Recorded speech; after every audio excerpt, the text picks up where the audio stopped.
किसान भाइयों नमस्कार, स्वागत है आप सभी का कृषि समाचारों के आज के अंक में। सबसे पहले नजर डालते हैं आज के मुख्य समाचारों पर। पहली बार जीपीएस से गन्ना सर्वेक्षण, चीनी मिलों में बनेंगे किसान मित्र क्लब, आइस पर चयनित हुआ दशहरी गांव, देश में दलहन खेती को बढ़ावा देने की चुनौती, गन्ना मूल्य भुगतान न करने वाली चीनी मिलों पर होगी दंडात्मक कार्रवाई, हमीरपुर में होगी जैविक खेती, सोलर ऊर्जा से चलेंगे नलकूप, वर्ष 2022 तक खेतीबाड़ी पर निर्भर होंगे 50 करोड़ लोग। अब समाचार विस्तार से। गन्ना आयुक्त विपिन कुमार द्विवेदी ने उप गन्ना आयुक्तों व चीनी मिलों के प्रधान प्रबंधकों के साथ गन्ना सर्वेक्षण की गहन समीक्षा की। उन्होंने स्पष्ट कहा कि सभी चीनी मिलें गन्ना सर्वेक्षण का कार्य 100% जीपीएस से करें। सर्वेक्षण के समय मौजूद किसानों को हैंडहेल्ड मशीन से सर्वे स्लिप उपलब्ध कराएं।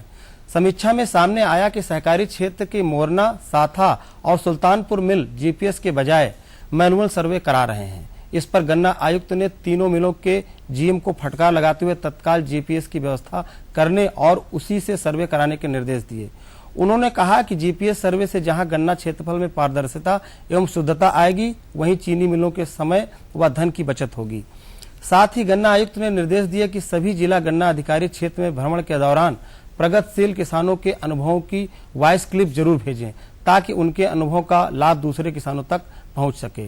इस दौरान यदि गन्ने की फसल पर कोई कीट, रोग या पोषक तत्व की कमी दिखाई दे तो वैज्ञानिकों से फोन पर बात कर किसान को उसका उपाय अवश्य बताएं। गन्ना किसानों की समस्याओं के समाधान को संयुक्त मंच तैयार होगा।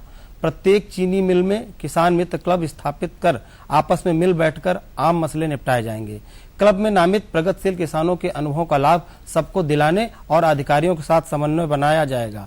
मिल प्रबंधन तंत्र भी किसानों की मदद, बीजोपचार व आधुनिक शोध संबंधी जानकारियां उपलब्ध कराने में मदद करेगा और किसानों को 100 टन प्रति हेक्टेयर उत्पादकता प्राप्त करने के लिए प्रशिक्षित किया जाएगा।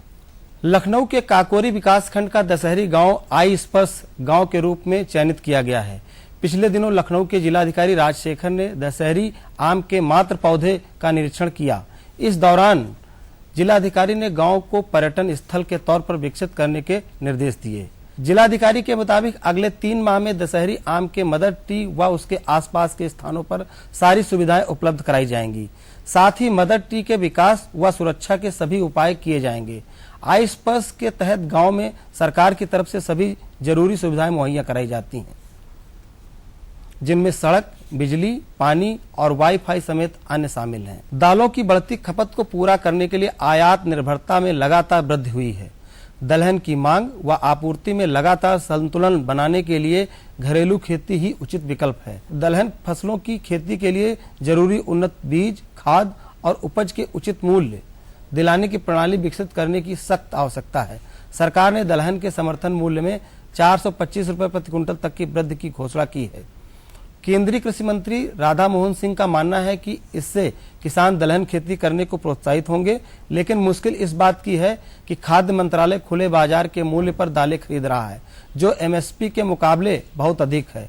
बफर स्टॉक के लिए खुले बाजार से सरकारी एजेंसियों ने 80 से 90 रुपए प्रति क्विंटल की दर से खरीद की है, जबकि दालों का समर्थन मूल्य 50 रुपए प्रति किलो निर्धारित किया गया है।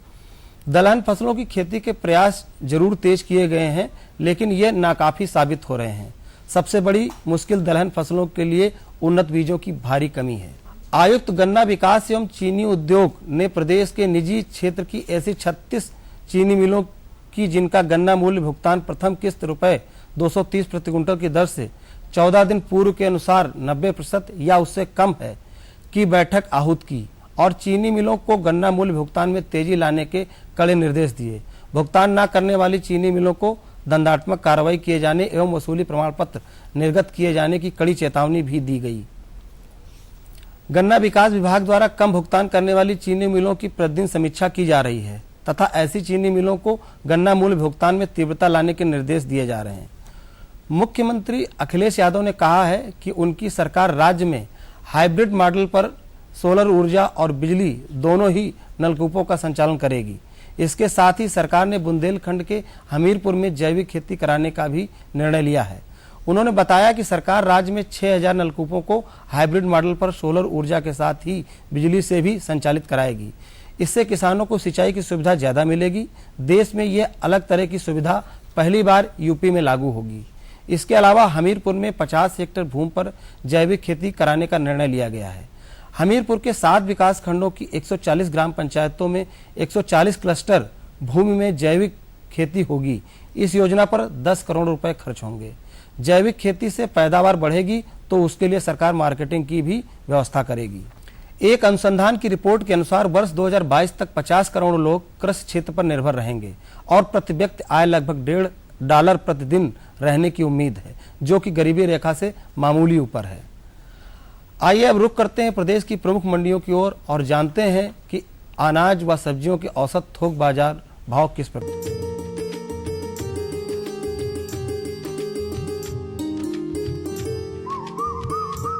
गेहूं लखनऊ में 1540 रुपए प्रति कुंटल, हरदोई में 1540 रुपए, रायबरेली में 1540 रुपए, सुल्तानपुर में 1540 रुपए प्रति कुंटल। चना लखनऊ में 5900 रुपए प्रति कुंटल, हरदोई में 5500 रुपए, रायबरेली में 5960 रुपए, सुल्तानपुर में 6175 रुपए प्रति कुंटल। चावल लखनऊ में 2230 रुपए प्रति कुंटल, हरदोई में 2170, रायबरेली में 2060, सुल्तानपुर में 2215 रुपए प्रति कुंटल रहा। मसूर लखनऊ में 7000 रुपए प्रति कुंटल, हरदोई में 7140, रायबरेली में 6600, सुल्तानपुर में 6375 रुपए प्रति कुंटल रहा। उड़द लखनऊ में 10775, हरदोई में 13000 रुपए, रायबरेली में 9500 रुपए, सुल्तानपुर में 9725 रुपए प्रति कुंटल। आलू लखनऊ में 1200, हरदोई में 1250, रायबरेली में 1250 रुपए और सुल्तानपुर में 1275 रुपए प्रति कुंटल रहा। प्याज की बात करते हैं, लखनऊ में 730 रुपए प्रति कुंटल, हरदोई में 800 रुपए, रायबरेली में 780, सुल्तानपुर में 786 रुपए प्रति कुंटल। लहसुन लखनऊ में 5800, हरदोई में 5200 रुपए, रायबरेली में 4250 रुपए और सुल्तानपुर में 7625 रुपए प्रति कुंटल। टमाटर की बात करते हैं, लखनऊ में 1800 रुपए प्रति कुंटल, हरदोई में 1020 रुपए, रायबरेली में 1500 रुपए और सुल्तानपुर में 1435 रुपए प्रति कुंटल रहा।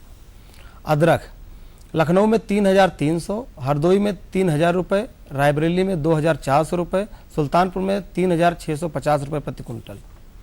बैंगन लखनऊ में 1000 रुपए प्रति कुंटल, हरदोई में 800 रुपए, रायबरेली में 780 रुपए, सुल्तानपुर में 525 रुपए प्रति कुंटल रहा। तो किसान भाइयों, ये रहे आज के कृषि समाचार और औसत मंडी भाव। अगले अंक में हम फिर लेकर आएंगे कृषि जगत से जुड़ी नई नई जानकारियां। तब तक के लिए दीजिए अनुमति। नमस्कार।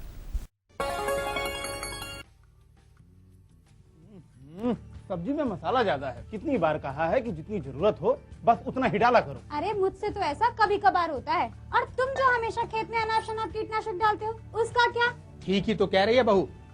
देख, खेत में उतनी ही दवा डाल जितनी जरूरत हो। याद रखो, कीटनाशक जहरीले होते हैं।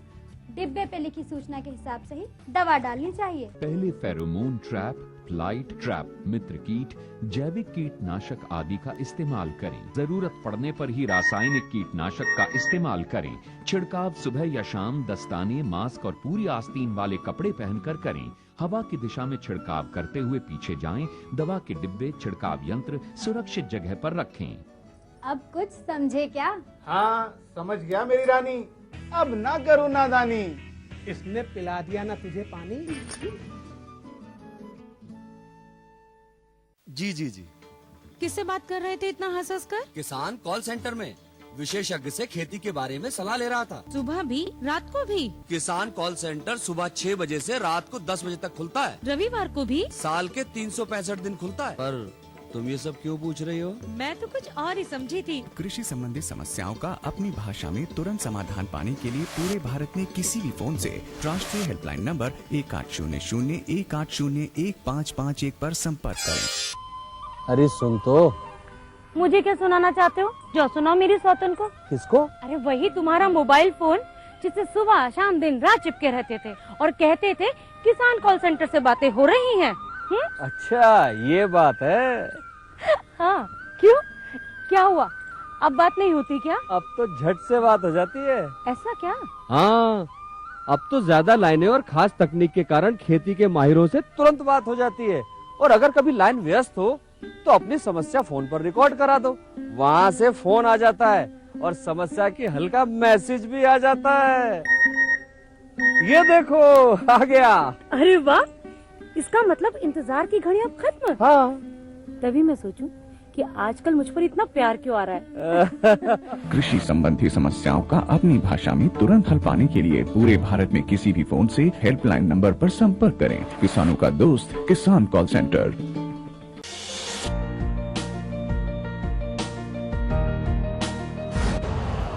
यूरिया का स्वदेशी उत्पादन 70 लाख टन बढ़ाने के लिए 6 उर्वरक संयंत्रों का उद्धार किया जा रहा है। FCIL के गोरखपुर, सिंदरी, तलचर और रामागुंडम संयंत्र, HFCL की बरौनी इकाई और BVFCL की नामरू फोर्थ। सोने पर सुहागा ये है कि देश में अब बनेगा सिर्फ नीम लेपित यूरिया, क्योंकि इससे होगा किसानों का फायदा ही फायदा। अनाज का उत्पादन 10% तक बढ़ेगा। बढ़ेगी 10 से 15% नाइट्रोजन क्षमता।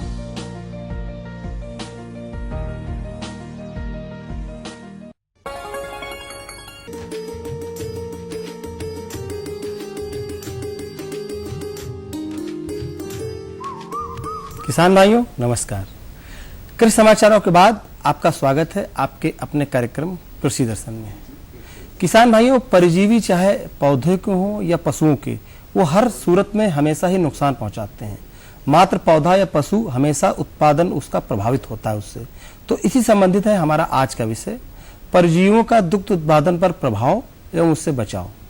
और इस महत्वपूर्ण विषय पर जानकारी देने के लिए आज हमारे साथ हैं डॉक्टर SP त्यागी। आप हैं विभागाध्यक्ष पशुपालन विभाग, चंद्रशेखर आजाद कृषि प्रौद्योगिकी विश्वविद्यालय कानपुर। तो आइए उनसे बात करते हैं। डॉक्टर साहब, आपका स्वागत है हमारे कार्यक्रम में। और हम बात करने जा रहे हैं परजीवियों का जो दुग्ध उत्पादन पर प्रभाव पड़ता है हमारे पशुओं पे, तो उससे कैसे बचा जाए, तो ये विषय है। लेकिन संक्षेप में थोड़ा परिचय जान लेंगे, ये परजीवी होते क्या हैं? देखिए, परजीवी जो है उन जीवों को कहते हैं जो दूसरे जीवों पे अपना जीवन निर्वाह करते हैं जी। और पशुओं में ये 2 तरह के होते हैं। एक जो है जो बाहर की तरफ रहते हैं, जैसे जुएं हैं, किल्ली हैं, किलौनी हैं, पिस्सू हैं, जो बाहर से जो है रक्त चूसते हैं। और कई बार ये इतने ज्यादा हो जाते हैं कि पशु को खड़ा होना भी मुश्किल हो जाता है। और जो अंदर के परजीवी हैं जिन्हें हमारे पशुपालक भाई देख नहीं सकते, वो जो हैं आंतों में, फेफड़ों में कई जगह हो जाते हैं, जो शरीर के अंदर होते हैं। इसमें गोल कृमि है, फीता कृमि है जो आंतों में रहते हैं, और हमारे जो है प्रोटोजोआ हैं। तो ये कई तरह के जो हैं, मतलब डॉक्टर साहब, ये शरीर के ऊपर त्वचा में भी होते हैं और शरीर के अंदर भी परजीवी होते हैं। हाँ जी। और जो ये अंदर वाले हैं, इनका पशुपालकों को पता नहीं चलता। उन्हें जब पता चलता जब पशु जो है बदबूदार दस्त करता, जी जी, तब उन्हें जान पड़ता कि भाई बरसात पेट के कीड़े हो पेट के कीड़े हो गए। डॉक्टर साहब, ये तो परिचय हो गया कि परजीवी होते क्या है। हाँ जी। अब ये नुकसान किस तरह पहुंचे? ऊपर वालों को तो हम देख रहे हैं कि ये खून चूस रहे हैं, त्वचा का। हाँ जी। और अंदर वाले ये कैसे नुकसान? हाँ जी, देखो जो ये अंदर वाले हैं, ये जो है भोजन के जो पोषक तत्व हैं उनके मिलने में रुकावट करते हैं कि असली पोषक तत्व जो है यही लेते रहते हैं। ये आंत से चिपके रहते हैं, वहां घाव करते हैं और वहां से जो पोषक तत्व हैं उनको लेते रहते हैं। कई बार ये इतने ज्यादा हो जाते हैं आंतों में कि बाहर से पशु भोजन ही ले सकता, क्योंकि उसकी आंतें और स्टोमक पहले से ही भरा हुआ इन्हीं परजीवियों से भर जाता, तो वो बाहर से जो है कुछ भी नहीं ले सकता।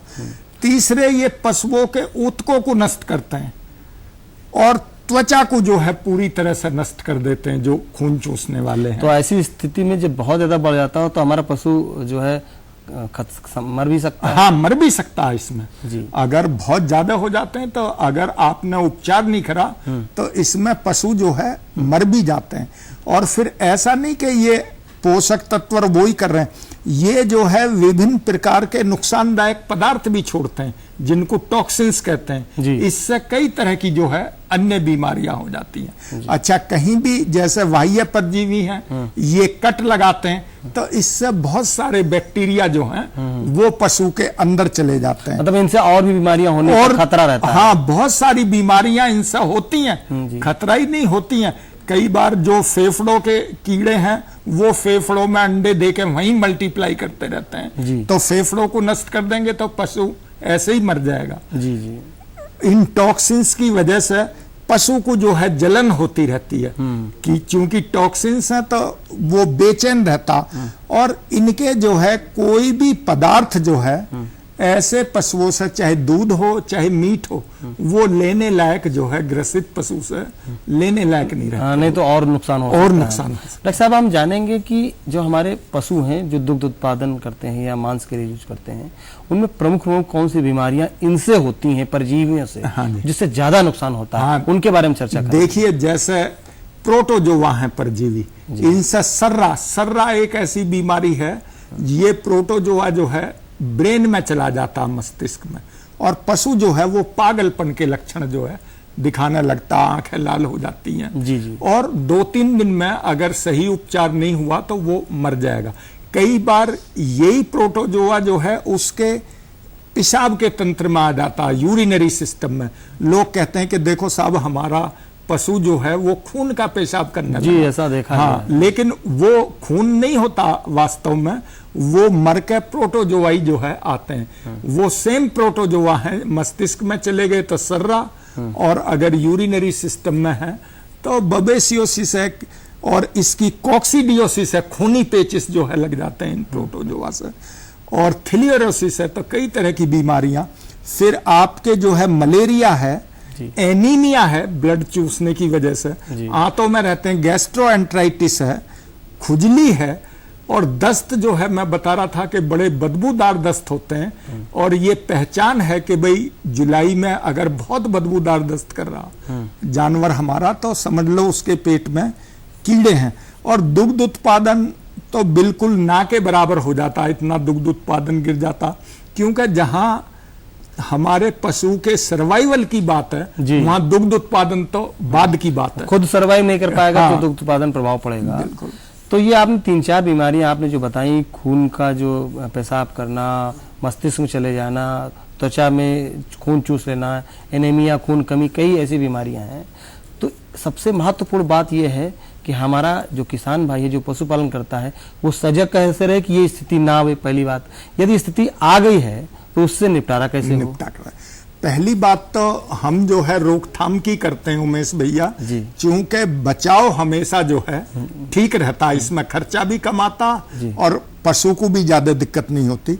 तो इसमें हमारा पहला काम है कि पशुशाला के फर्श जो हैं हम बिल्कुल साफ और सूखे रखें, कहीं भी उसमें गड्ढे या पानी खड़ा ना रहता हो, ये ध्यान रखना।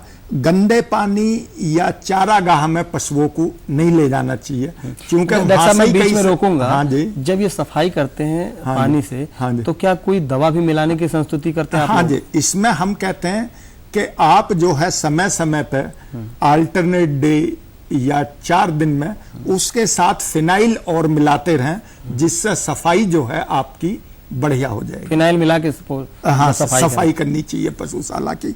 और दूसरे, अगर विटामिन ए हम संतुलित मात्रा में देते रहेंगे पशुओं को, तो इन परजीवियों से हमारा नुकसान कम होगा, उनमें इन परजीवियों से लड़ने की क्षमता जो है वो ज्यादा आ जाएगी। तो ये बहुत महत्वपूर्ण है, विटामिन ए कमी नहीं होनी चाहिए। हाँ जी। लेकिन इसके साथ एक चीज जुड़ रही है कि क्या खिलाएं जो विटामिन ए पूरा रहे। हाँ, तो इसमें हरे चारे, जो हमारी हरी पत्तियां हैं, ये विटामिन ए का सबसे अच्छा सोर्स होती हैं। जी जी। तो जितने हरे चारे जो है हम पशु को देंगे, उतना ही हमारा दुग्ध उत्पादन भी सस्ता होगा, और हमारा जो है ये आपके जो है परजीवियों से लड़ने की क्षमता भी जो है हरे चारे की पर्याप्त मात्रा दी जाए। हाँ जी। तो डॉक्टर साहब आप बता रहे थे पानी न लगने पाए, साफ सुथरा रहे। हाँ जी। आगे अच्छा, इसके अलावा जो है हम कहते हैं कि भाई अगर हो ही गए हैं तो बाहर के कीड़ों में हम पहले बताया करते थे कि भाई ब्यूटॉक्स का इस्तेमाल करें, जी। और आंतरिक परजीवियों के लिए मेरे पास 100 तरह की पिपराजिन डेरिवेटिव्स थे, पेनाक्योर, थायाबेंडाजोल, एल्बेंडाजोल।